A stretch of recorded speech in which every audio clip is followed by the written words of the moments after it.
when different types of technologies are very new, you can think of them as being unconstrained.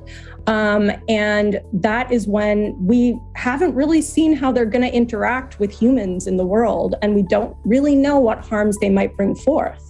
A great example of that is voice interfaces. Obviously, this is going to change, this is very topical right now. In a year, I'm sure this will be out of date.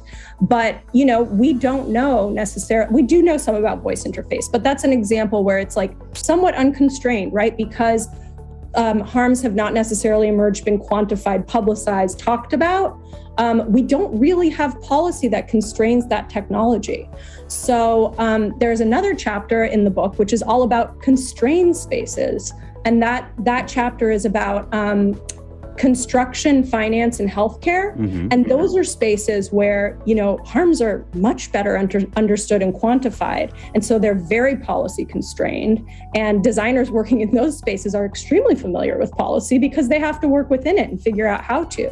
So I think if you're a designer working in new tech versus a designer working in one of these constrained spaces, your experience is quite different.